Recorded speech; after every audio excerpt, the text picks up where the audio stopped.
Jésus, Jésus, oh, fais quelque chose de nouveau. Fais quelque chose de nouveau. Fais quelque chose de nouveau. Jésus, 2 Rois 4, verset 38.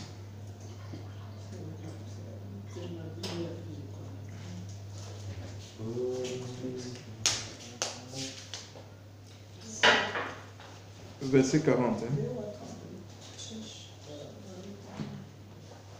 Verset 40 à 41. Verset 40, verset 38. 2 Rois 4, verset 38.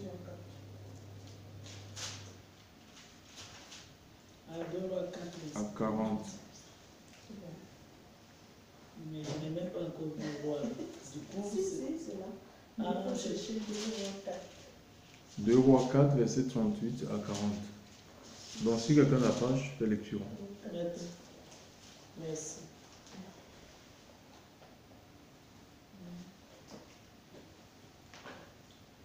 On écoute. 2 Rois 4, 38. Après cela, Élisée revint à Gilgal. Or, il y avait une famine dans le pays, et les fils des prophètes étaient assis devant lui. Il dit à son serviteur, « Mets le grand pot et fais cuire du potage pour les fils des prophètes. » Mais quelqu'un étant sorti dans les champs pour cueillir des herbes, trouva de la vigne sauvage et cueillit des coloquintes sauvages plein sa robe. Et étant revenu, il les coupa en morceaux dans le pot où était le potage, car on ne savait pas ce que c'était. On en versa à ses hommes pour manger, et il arriva que, comme ils mangeaient de ce potage, ils poussèrent des cris et dirent, « Homme de Dieu, la mort est dans le pot. » Et ils ne purent en manger.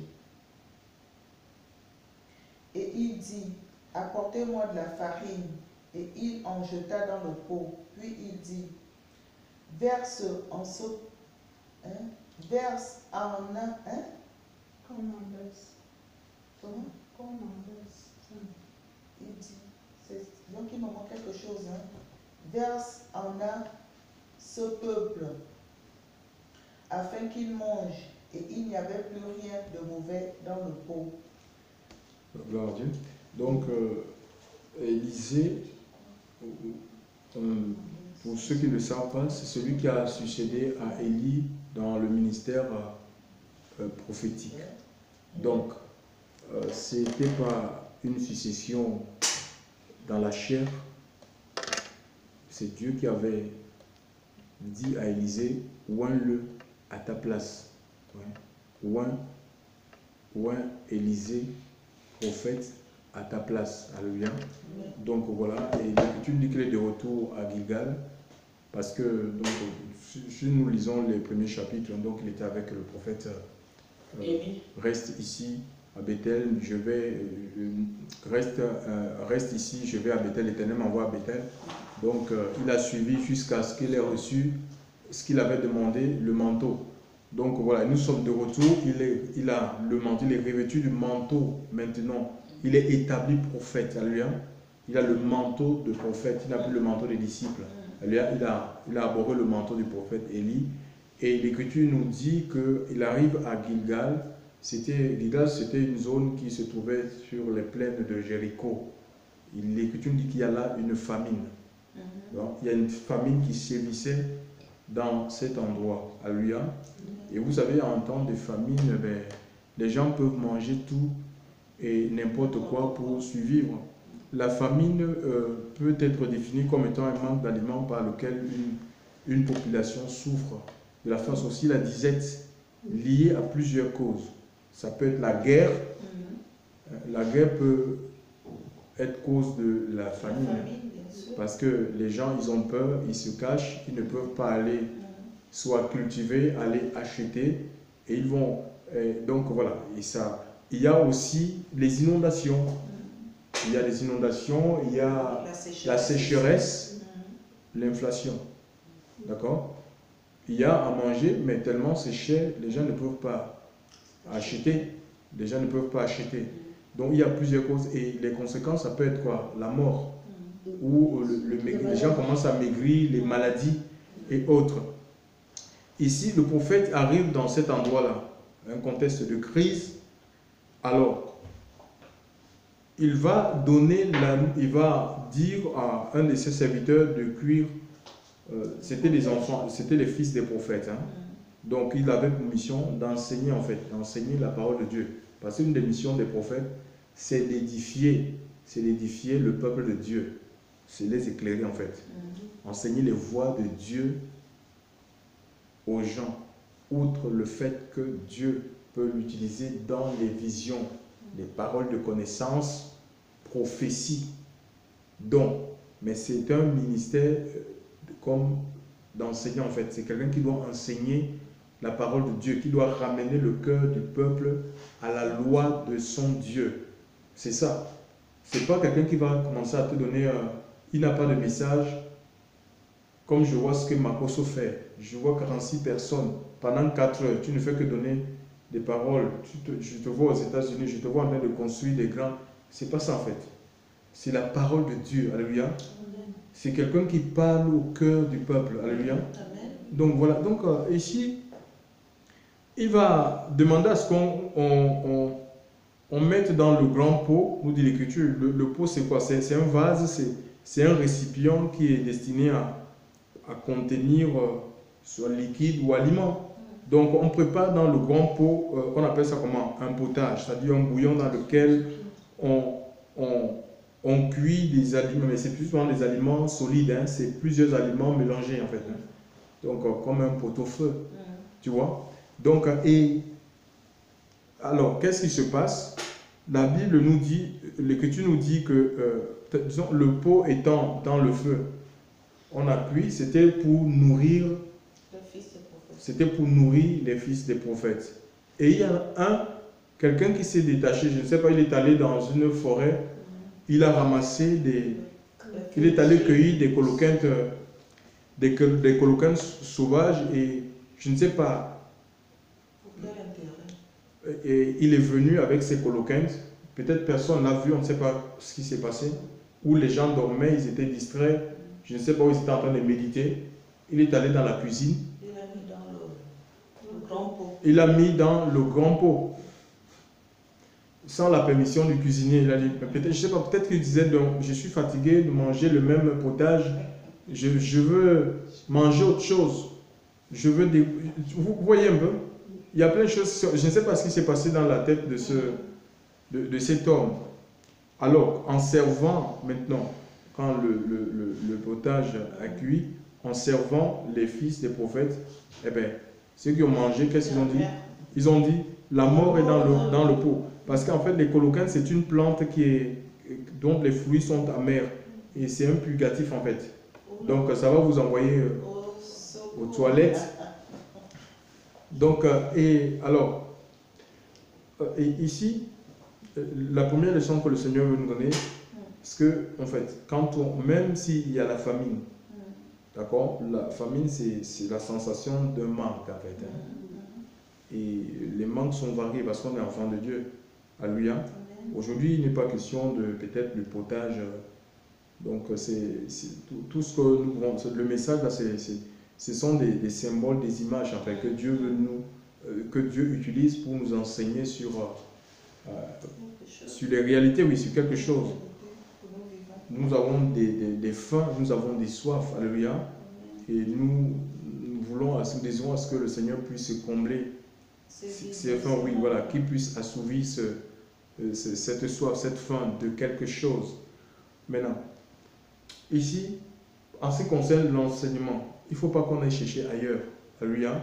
Ce n'est pas nous qui définissons ce que Dieu, le pain quotidien, ce que Dieu doit nous donner, premièrement comme enseignement. Non, cet enseignement-ci, je ne le veux plus. Je suis fatigué de cet enseignement. Je veux autre chose. Oui. Dans le livre de Matthieu, on va lire Matthieu chapitre 24, versets 45 à 46.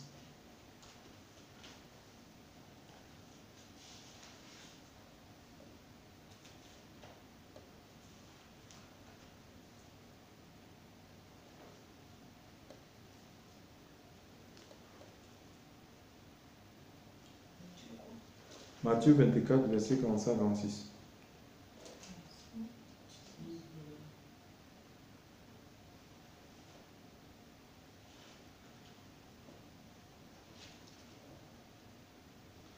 Matthieu 24, 45, 46, qu'est-ce qu'il dit?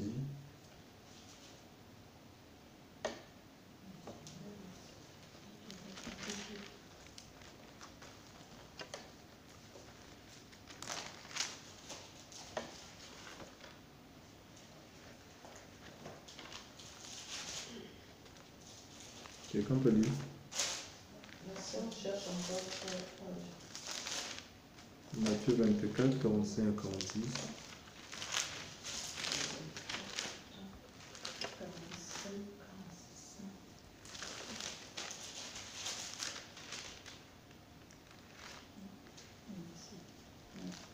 Matthieu 24, 45 à 46.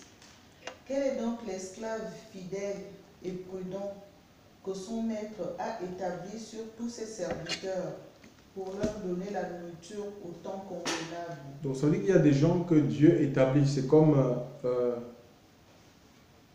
Élisée a été établi par Dieu pour nourrir ses fils des prophètes. Alléluia. Donc voilà, maintenant, ce n'est pas les fils des prophètes qui définissent ce qu'ils doivent manger. C'est un peu comme nous avons des enfants. Alléluia.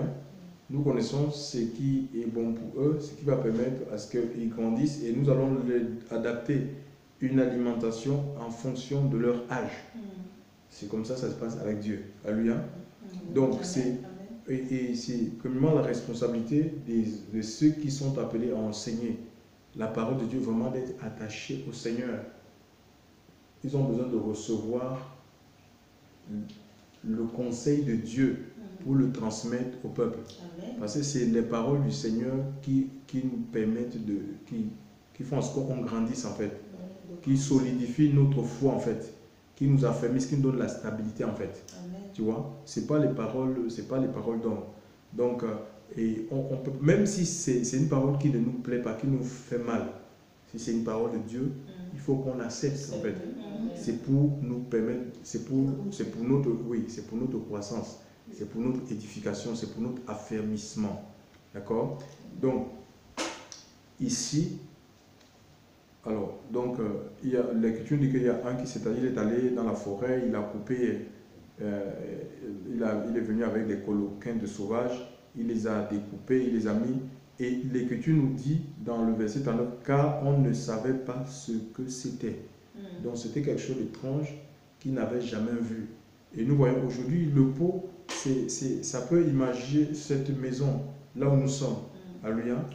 C'est aussi le lieu de rencontre où les enfants de Dieu s'assemblent.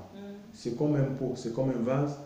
Mais plus que cela, c'est aussi, ça peut imaginer le pot, ça peut imaginer, parce que c'est un récipient qui est destiné à contenir soit les aliments ou les liquides.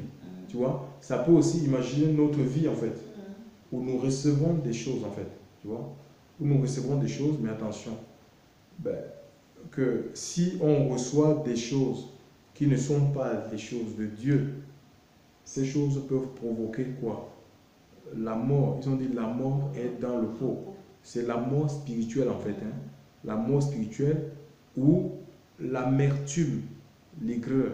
Donc les coloquins, ce sont des plantes qui donnent des fruits, qui produisent des fruits, donc ça peut provoquer l'amertume. Donc, et l'apôtre Paul dit dans Galates chapitre 1 verset 8 que même si c'est un ange qui vous annonce un évangile, d'accord, Galates chapitre 1 verset 8, je vais le lire, mais quand nous-mêmes ou quand un ange venu du ciel vous évangéliserait outre ce que nous avons évangélisé, qu'il soit anathème, maudit.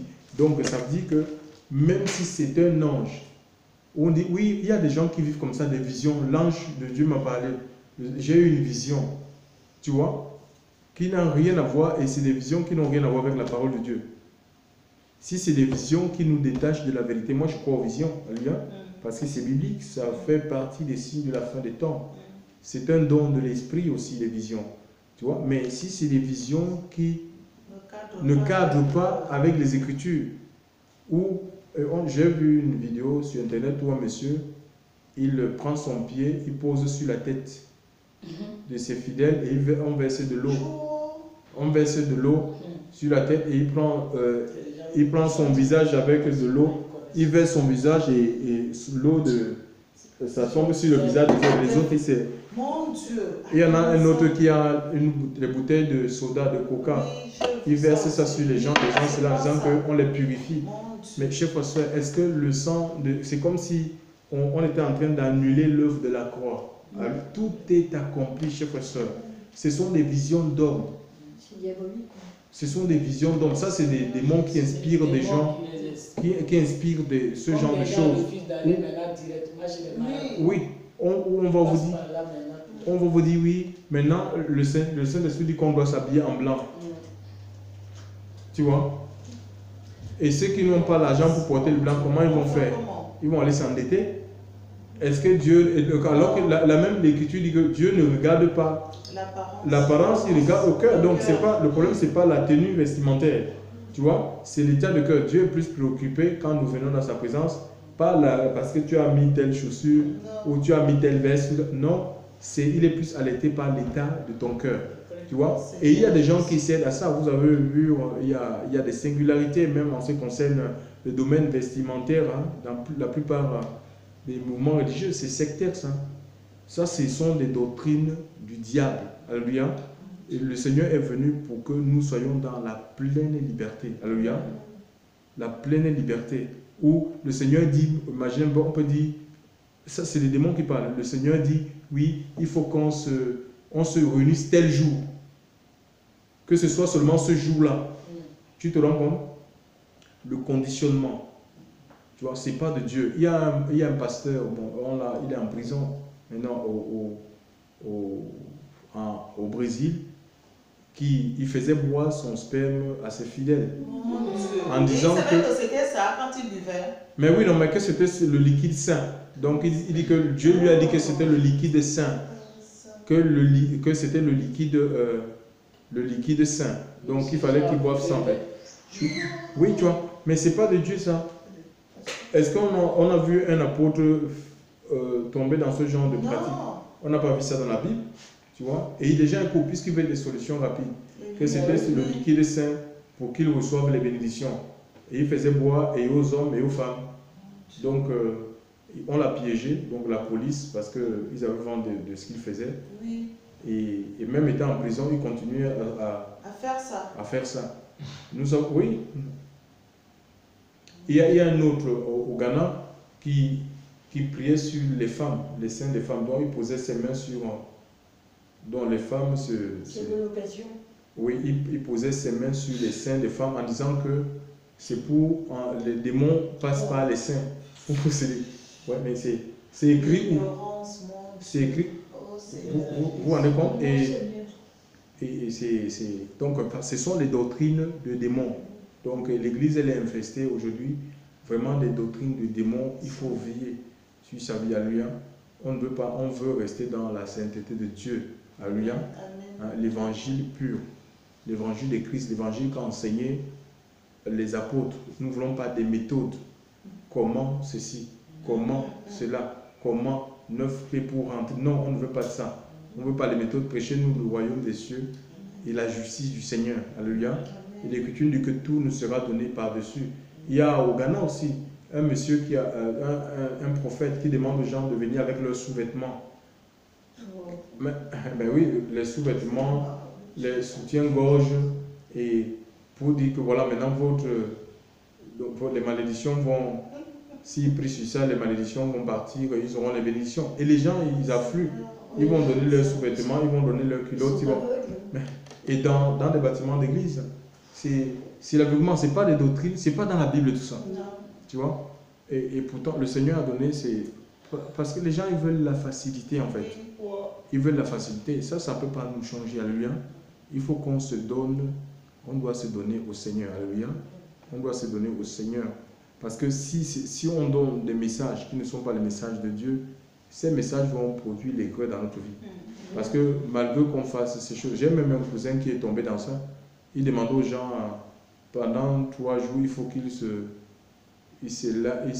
frotte, on appelle ça comment? Je l'ai bloqué sur mon téléphone. Prophète, on l'appelle prophète aigle. C'est un cousin. Donc, il ne veut pas se repentir. On est parti au Cameroun, il m'a confessé qu'il appartient à un réseau de faux pasteurs pour escroquer les fidèles. Donc, tu vois, et tout ce qu'il présente aux gens, c'est quoi? C'est comme les marabouts. Vous allez avoir ci, vous allez avoir cela. On leur demande de se repentir. Après, il dit, mais oui, comment il va vivre, comment il va payer sa maison? On a dit que Dieu saura comment il va t'aider. Et il demande aux gens, oui, prenez le sucre, oignez-vous avec le sucre sur le visage, allez à minuit, allez jeter les pierres. Mais ça, c'est l'ignorance. Oui. C'est parce qu'ils n'ont pas la parole. Mais Comme ils référence. savent pas. Tu sais, la sœur où on est quitté tout à l'heure, là, ça dit, elle sait, puisqu'elle connaît depuis l'enfance, elle connaît quand même la parole de Dieu, elle a des Bibles chez elle partout. Mais après ce qu'elle me disait, maintenant, après qu'on était deux, elle sait, mais elle ne veut pas lâcher les choses. Elle me dit, elle cherche même quelqu'un qui fait miracle vite fait. Là, c'est Je suis pire. assis et puis elle me dit ça. C'est pire qu'en Elle dit, bon. je suis fatiguée, je cherche quelqu'un qui va faire miracle vite fait. Donc tu ne peux rien lui dire. Tu vois? Elle est Donc, bornée sait. pour elle. Elle sait. Pour elle, la souffrance ne veut pas rester dedans. Tu peux te prier. Qui veut rester dans la souffrance? Personne. Mettre au pied de Dieu, puis là, Oui. faire les choses. Donc j'essaie de lui Déjà, parler elle de n'a ma pas la témoignage, parler, mais bon. J'espère que Dieu, en priant, voilà, Dieu fera quelque chose. Mais si toi-même tu as vu sur ton cœur, que toi-même tu confesses que toi tu veux les choses rapides, mais Donc des faux des Dieu va enseignements. pas venir. Et la plupart, les prophètes, certains ils ont prêché, ils ont commencé vrai, ils prêchaient la vérité, la sainteté de Dieu. Mais comme c'est un message qui ne mord pas, les gens ne veulent pas. Donc ils sont obligés de dire aux gens ce qu'ils ont envie Et d'entendre. d'entendre. Comme ça, Tu ils vois? affluent. Ça attire les Oui. foules.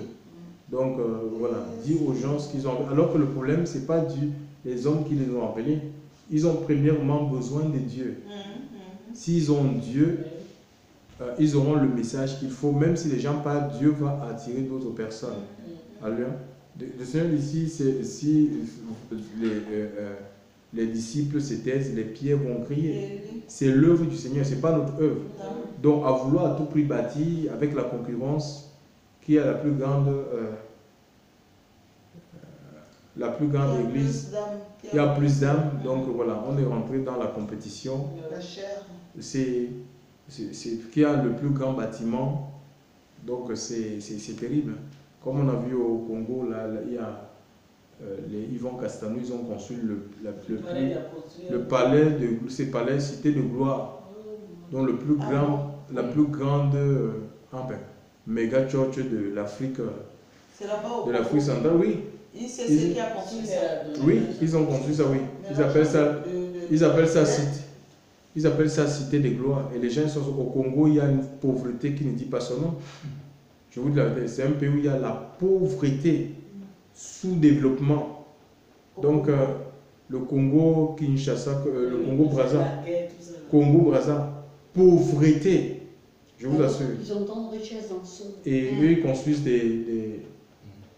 Pourquoi ne pas ouvrir des hôpitaux dans les villages et tout, aller mettre des puits pour que les gens puissent avoir l'eau, électrifier le village, créer des structures. Il a créé son entreprise. Mais il a dit, c'est pas ça, c'est lui qui avait dit, quelqu'un avait dit sur une chose que c'est l'entreprise. Mais oui, c'est une entreprise. Il a fait son entreprise. Les fidèles vont aller déposer de l'argent au fur et à mesure. Oh Seigneur. Jésus de Nazareth. Nazareth. Donc il faut, la mort est dans le pot. Donc, et souvent aussi des choix. Il y a des choix que nous faisons qui peuvent produire la mort ou l'amertume. Alléluia. Et ce soir, si c'est le cas ce soir, il y a plus que le prophète Élisée. Jésus-Christ est vivant. Alléluia. On va lire Ésaïe. Il y a plus que le prophète Élisée. Seigneur Jésus,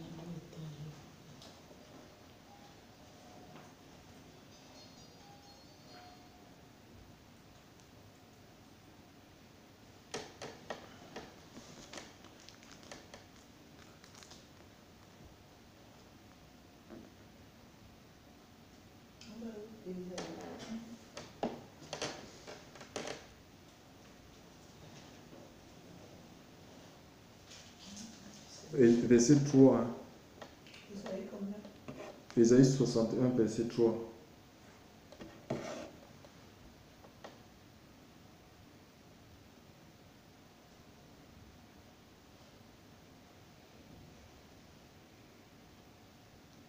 Pour annoncer à ceux de Sion qui mènent deuil que la magnificence leur sera donnée au lieu de la cendre, une huile de joie au lieu du deuil, un manteau de louange au lieu d'un esprit abattu, afin qu'on les appelle les térébintes de la justice, une plantation de Yahweh pour servir à sa gloire. Oui, je vais lire aussi dans ma version. Il est dit,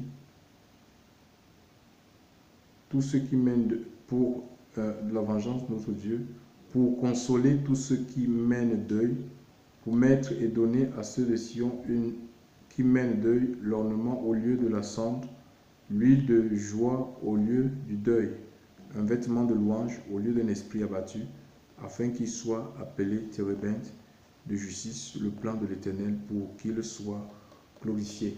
Donc ça fait partie de l'ordre de mission en fait. Hein. L'ordre de mission du Seigneur. Il est venu pour nous. Le deuil, c'est quoi? C'est la tristesse. Et les gens qui sont tristes, ils ont besoin de la consolation en fait. Le Seigneur est venu consoler. Alléluia. Il est venu ôter la tristesse. Et il est venu enlever, on appelle ça, au lieu de l'esprit abattu, un vêtement de louange, d'adoration. Alléluia. C'est ça, c'est le Saint-Esprit qui produit ça en nous. Hein, afin qu'ils soient appelés des térébintes de justice. Le térébinthe, c'est un arbre. Hein, c'est un arbre qui est robuste, qui renaît même de ses cendres. Parce que si l'arbre là peut brûler en fait dans le feu, mais ça repousse en fait. Tu vois, c'est tellement... tu vois, le feu ne peut pas consumer cet arbre en fait. Même s'il est calciné, tant qu'il y a ses racines, il repousse en fait. Tu vois, c'est un arbre qui renaît de ses cendres. Regardez la robustesse. C'est vraiment... Et c'est ce que Dieu veut faire de chacun de nous. Alléluia. Donc, des gens qui ne sont pas consumés par l'épreuve, on abandonne la même Seigneur parce que ça ne va pas, c'est difficile. Non, vraiment, on est attaché à Dieu. Et c'est Dieu qui nous rend fort. C'est lui qui nous rend solide. Alléluia. Le plan de l'Éternel pour qu'il soit glorifié. Donc, le Seigneur enlève la tristesse pour mettre la joie. Alléluia. Il enlève le trouble pour mettre la paix. C'est ce que Élisée a fait. Alléluia. Donc voilà, et Dieu console. Il enlève l'affliction pour mettre la consolation en fait. Hein. Son huile de joie, l'esprit abattu, un vêtement de louange. On peut adorer Dieu en toutes les circonstances. Nous allons prier le Seigneur vraiment qu'il fasse son œuvre au plus profond de nos êtres et que nous ayons nos yeux focalisés, que nous soyons focalisés sur Christ, chers frères et sœurs. Parce que Satan, c'est la guerre spirituelle. Le diable va vous proposer des choses. Vous allez connaître des tentations. Vous allez connaître des tentations. Mais même si vous avez l'Esprit de Dieu, après vous avez votre libre arbitre. Chacun son libre arbitre. Hein, et ça peut être des choses qui sont intéressantes. Hein. Et nous, on a eu des gens qui nous ont côtoyés, qui avaient beaucoup d'argent. Qui pouvaient même, on pouvait avoir des bâtiments avec ces personnes. Et Dieu, dans la prière, on priait, le Seigneur disait, ne suivez pas ces personnes, ne suivez pas, ils vont vous perdre. Vraiment, le Seigneur nous parlait comme je suis en train de vous parler là. Clairement comme ça, ne suivez pas. Hey. Et pour les personnes, disent que non, vraiment, c'est le Seigneur qui nous a envoyé pour vous soutenir cette œuvre, pour soutenir ce ministère. Les billets d'avion, même s'il faut les voyages, machin, je m'en occupe, je m'en charge. Pour toute ta famille, machin, tout ça, qu'est-ce qu'il te faut? Il te faut un bureau, il te faut... Oh, le Seigneur dit, ne suivez pas, tu peux être séduit. Mais oui, ça, Tu vas dire, ben, je vais être connu. Et surtout que tu sors dans un endroit où tu as été chassé, tu vas dire, ben, vous allez donc voir que je suis devenu un grand homme de Dieu, mais un grand homme de Dieu sans Dieu. Tu vois? Elle nous voit, elle fait comme ça. Elle se cache. Oui, oui, tu te rends compte? La personne en question. Oui. Non, mais Non. c'est la honte. Elle était envoyée. Elle était envoyée, non? Oui. C'est la honte. La honte, c'est quoi? Qu'elle fuit. Si elle doit venir là-bas. Elle fuit, elle va changer de route. Ou même si on est à côté, elle va baisser. Elle va baisser le visage comme ça. Je te dis la vérité. C'est grave, hein? Moi, je peux vous témoigner quelque chose Si. qui m'est arrivé plusieurs fois. Chaque fois, c'était les Africains, bien sûr, parce qu'ils n'avaient jamais vu une blanche jouer, en plus à la basse, jouer ces musiques-là. Combien sont venus à moi pour dire, ben, on sera ton manager, on va t'emmener dans tel pays, tel pays, tel pays, tel pays. Comme j'avais Dieu avec moi, sur le moment, j'ai laissé t'entendre, j'ai dit non. Ils vont m'enrober de mensonges. Non, moi c'est Dieu, c'est Dieu. Mais c'est arrivé plusieurs fois. Mais oui. Je dis, il faut protéger. Mais le Saint-Esprit, c'est un trésor. Il faut protéger ça en fait. Hein. Parce que oui, tu peux avoir l'argent, l'élévation, mais si au fond de toi, tu es chez toi, tu as des acclamations, parce que c'est des systèmes, tu es dans le système d'église où ils s'entendent. Parce que quand vous voyez les foules là, vous pouvez se dire que c'est quand ils invitent par exemple Tunasi. C'est tout, Marcelo Tunasi. Mais c'est toutes les églises de Paris, donc leur comptable. Ou des gens même qui ne prêchent pas le même message. Certains, ils prêchent le développement personnel. Des choses qui ne sont pas dans la Bible, mais ils sont ensemble au nom de soi-disant Dieu. Tu vois? Et c'est tout le monde qui va venir et que vous allez voir la salle est grande, il y a quel monde. Tu vois? C'est un peu comme ça. Donc c'est tout. Donc c'est une coalition en fait. Donc c'est comme ça que les systèmes religieux ils fonctionnent en fait. Hein? Par exemple, quand on allait en Afrique, et puis le pasteur, ils ont le machin des pasteurs, il va dire voilà, on a. Oui, et donc tous les fidèles, on les dit rabattez-vous là-bas pendant 3 jours, laissez tomber vos programmes. Et donc il y a donc c'est charnel en fait. Ben oui. Tu vois? C'est charnel.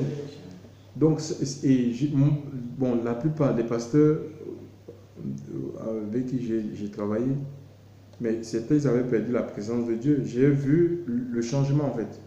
Comment ils ont perdu la présence de Dieu, tu vois, en suivant. Parce qu'il y a des envoyés dans les églises, tu vois. Il y a des envoyés, je vous ai dit. Il y a des envoyés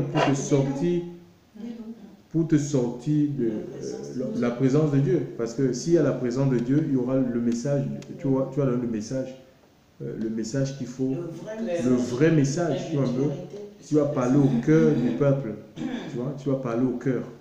Donc, et ça, Satan, il le sait, puisque lui, il veut les âmes, en fait. Il veut tenir les âmes dans l'ignorance, il veut qu'ils soient dans le péché, tu vois, et c'est un combat. Donc, moi, il faut il n'y a rien qui peut remplacer l'Esprit de Dieu. N'essayons pas à construire quelque chose par nous-mêmes. Alléluia. On laisse le Seigneur construire. Alléluia. On laisse Dieu construire. On ne cherche pas les collaborateurs. Même quand j'étais dans le bâtiment de l'église, il y a des églises qui nous sollicitaient, qui voulaient qu'on aille, on va vous donner le salaire, on va vous donner la maison de fonction. Mais après, parfois, quand je pense à tout ça, je dis, mais qu'est-ce que je sais? Je devais travailler pour les hommes. Parce que même quand tu vas quand on allait souvent dans l'émission, on était invité. On est invité dans les églises, on était souvent invité dans les églises. Mais après, je vois comme s'il y avait l'étau sur ta personne. C'est eux qui te disent, prie pour tel. Parce que c'est elle qui a loué, machin, tout ça. Oui, donc c'est comme un étau en fait. c'est pas le... C'est les hommes qui te guident en fait. Qui te conduit. Fais comme ça, oui, fais comme ça, fais comme ça, fais comme ça. Mais... Je ne reçois rien de l'esprit. Mais oui, mais tu fais des trucs de la chair en fait. Tu vois. L'esprit n'est même pas la chair, tu ne reçois Donc rien. Donc vraiment, la vie, le Seigneur est venu pour donner une pleine liberté. Hein. La liberté. Donc, et ça n'a pas de prix en fait. Donc, vraiment, c'est pas évident de décider de marcher, de dire je veux marcher dans la vérité, je veux vivre dans la vérité. Oui, mais après, c'est aussi le prix de la paix et du repos. D'accord? Parce que si tu marches dans les voies de Dieu, tu vas expérimenter la paix, une paix qui est profonde, le repos. Tu seras protégé, tu seras gardé, tu vas rentrer dans ton établissement, tu vas vivre les promesses de Dieu. La gloire de Dieu, pas celle des hommes en fait. Parce qu'il y a la gloire des hommes et la gloire de Dieu. Les hommes peuvent te donner une gloire et demain si tu ne fais plus ce qu'ils ont envie, ils la retirent. Oui, bien sûr. Les hommes peuvent t'élever en fait. Quand ils t'élèvent, si tu ne veux plus les suivre, ils vont te lâcher. Et tu vas tomber et tu vas disparaître. Donc, que le Seigneur nous garde, on va prier Dieu.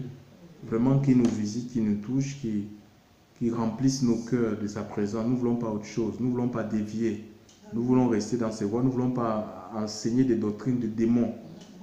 Nous voulons nous laisser enseigner par lui. Alléluia. Gloire à Dieu. Seigneur, je veux te bénir encore en ce soir. Parce que ta parole, c'est la vérité, Seigneur. Nous voulons nous laisser enseigner par toi, Seigneur. Nous voulons nous laisser conduire par le Saint-Esprit, Seigneur. Nous ne voulons pas les hérésies, Seigneur, les rajouts.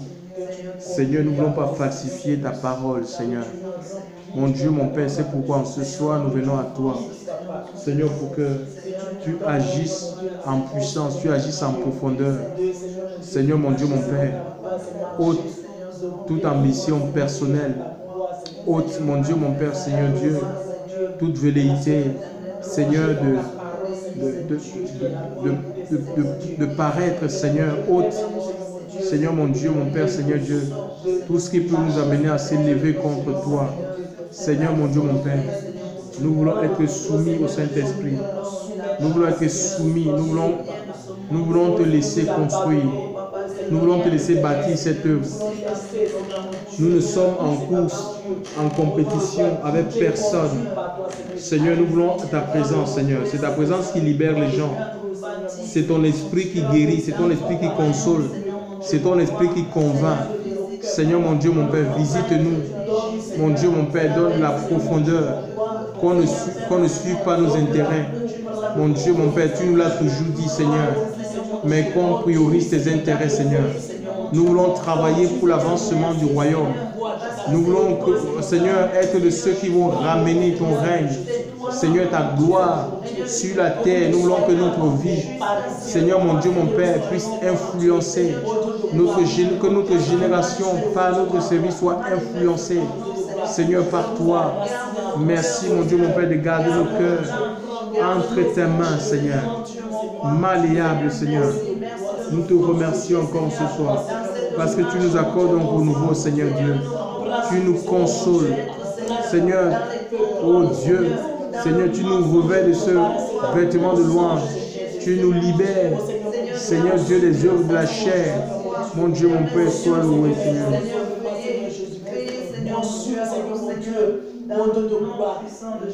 Ton amour,